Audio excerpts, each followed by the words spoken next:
1, 0. Ignition, liftoff. Semper Fi, aim high. Swing states that have liberal governors and liberal secretaries of state, you can see that they have broken the law and gone against our Constitution with this election. And so, because of that, on January 6th, as the people of Western North Carolina sent me to Washington to do a job, I will be contesting the election. All right, welcome back. That was Congressman-elect Madison Cawthorn of North Carolina. That's earlier today at the Turning Point USA Youth Summit in South Florida. He says he'll join a growing number of representatives who will challenge the results of the election come January 6th. And Madison Cawthorn joins us. Great to talk with you. Congratulations on the election, first off. And this is a big, quite a bold first move you're going to make here. Tell us why you're doing it.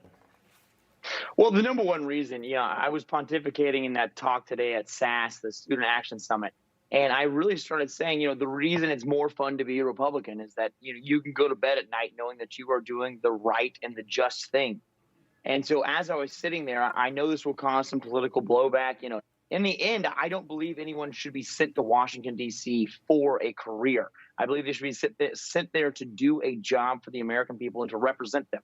And right now, according to Article 1 of the Constitution, we see that in our state, the election process is only allowed to be altered or changed by the state legislature.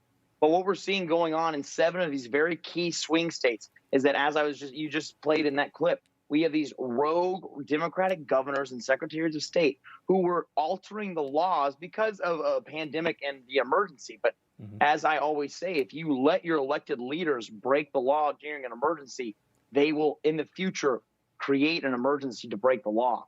And so I absolutely believe it is imperative that we do not allow them to set a precedent, that they can come in and change election laws, which then alter the absolute direction and future of our country. Yeah. And so I'm here representing the people of Western North Carolina who want me to fight. There's a lot of people legally that analyze this, and they say the idea of changing the rules at the last minute, allowing them to send out all these ballots and change the way we've always voted, it doesn't make a lot of sense. But there's also, it seems like there's not a lot of appetite to do anything about it because I think the fear of the blowback. You think that's true? Oh, I absolutely think it's true. I doubt you're ignorant of this. The majority of the people in the Republican Party are spineless and they're cowards. I think that there is a new wave of conservatives that are coming up who are going to stand up and fight. And as it says in Article 2 of the Constitution, it was within our jurisdiction, within Congress, to not say that this election was exactly how it should have been. And I will not be giving my consent for us to accept these electoral votes. And because of that, I think that we need more Republicans to do this. This shouldn't be a hard decision to make. It's very clear based on constitutional law, and it's very clear based on the wishes of the people, and that's who we're here to represent. Yeah, it's refreshing to hear you talk. You haven't been, swampified yet, I guess. Haven't been in D.C. long enough to fall in with the crowd. Like you said, I want to ask you about this bill that they're about to pass. And by the way, we do have an eye on what's happening on Capitol Hill as far as this vote is going. It just passed the House, passed it handily. We all know nobody read this bill. It's 5,500 pages long, and people just got access to it today. What do you think of the idea of passing these kinds of bills that nobody has read? Oh, it's absolutely ridiculous. I absolutely think that we should pass a new law which says, in my mind, this is just off the top of my head, but it should be one subject, one bill. And the headline and the subject of the bill should be the only thing you're allowed to legislate on.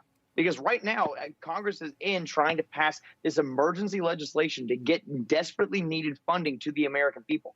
But it's a $900 billion relief bill. And, if we just do some simple arithmetic, $900 billion divided evenly between the 330 million citizens of the United States of America comes out to around $2,700. But they're deciding to send us $600 checks while they're trying to offshore a significant amount, billions and billions of these dollars to countries like Sudan, Guatemala, all over the world. Yeah. Why does that make any sense? We need to have an America First agenda where we serve the people of the United States before we start taking care of the rest of the world.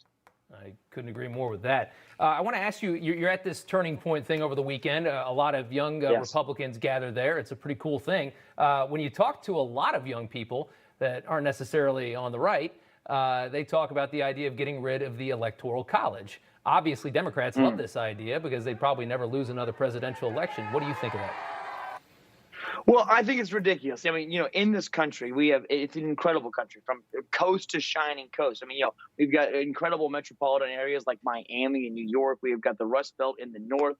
We have, what we call flyover states that are heavy in agriculture in Minnesota and all across the Midwest.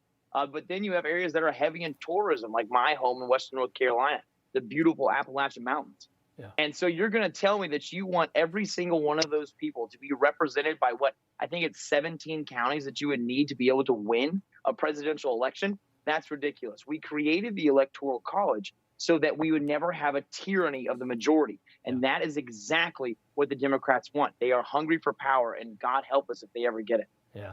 Just don't have a lot of time. Real quick, want to ask you, you want to talk about term limits in Congress. You want to do that. That's something you're up for. That is my number one goal in Congress. I think actually once I get term limits on Congress, I will retire from public life and I'll go back to raising my family. But I don't understand why there are people like Mitch McConnell, Nancy Pelosi, although I do like Mitch McConnell, who have been in Congress or in Washington for longer than I've been alive. They're disconnected from reality. They're multimillionaires who have armored cars, bodyguards. They stand behind velvet ropes, and they never get out with the normal Americans. So I think we need term limits. I think we need congressmen to start living in their districts rather than Washington, D.C., so that we can represent the will of the people who we are elected to do. Yeah, I don't think it was ever designed to be a career, politics. I think you were supposed to go out in the private sector, figure something out, and then go do politics when you wanted to give something back. Madison Cawthorn, thank you so much for joining us. Again, congratulations on the election. Good to see you. It's an honor, brother. Thank you. All right. The very word secrecy is repugnant in a free and open society. And we are, as a people, inherently and historically opposed to secret societies, to secret oaths, and to secret proceedings. We decided long ago that the dangers of excessive and unwarranted concealment of pertinent facts far outweighed the dangers which are cited to justify it.